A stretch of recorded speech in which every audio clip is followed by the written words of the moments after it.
everyone, and thanks for joining us. A Plymouth lawmaker was allegedly assaulted over the weekend by someone vandalizing campaign signs.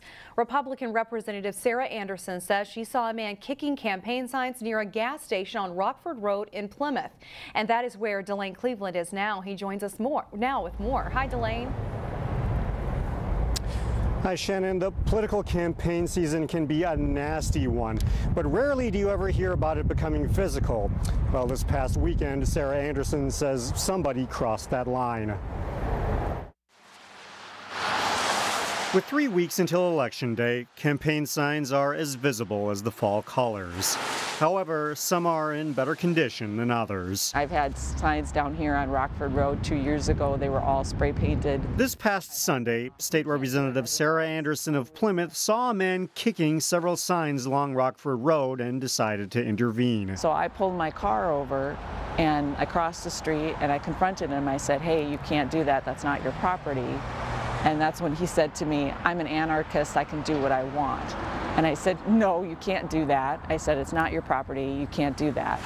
Anderson says the man then charged at her and backed her into the street. And he said to me, "Why don't you go kill yourself?"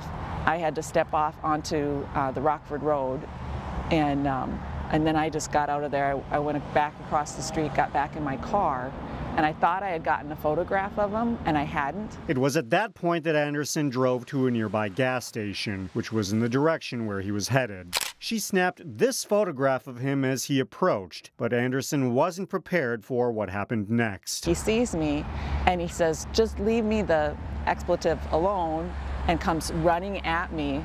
So I get into my car. I had my little car, and I couldn't get the door shut fast enough. And so he got in between my door and then me sitting in the car. As she was in the process of leaving, the man punched her in the arm. Anderson sent us this photograph of the bruise on her arm. I've never been more scared in my life, and being punched like I've never been punched in my life. It's just unreal. It was a shocking moment for the woman who's served in the state legislature since 2006, but she says she's not going to be intimidated. We got to stop this. People have got to stop treating people that way just because they don't agree with their views. It's just ridiculous.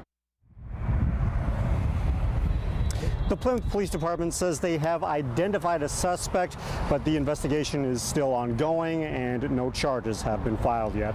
Meanwhile, I reached out to Anderson's opponent, Ginny Cleve. She called it an unfortunate situation and said that she does not condone violence of any sort. Reporting live in Plymouth, Delane Cleveland, CCX News.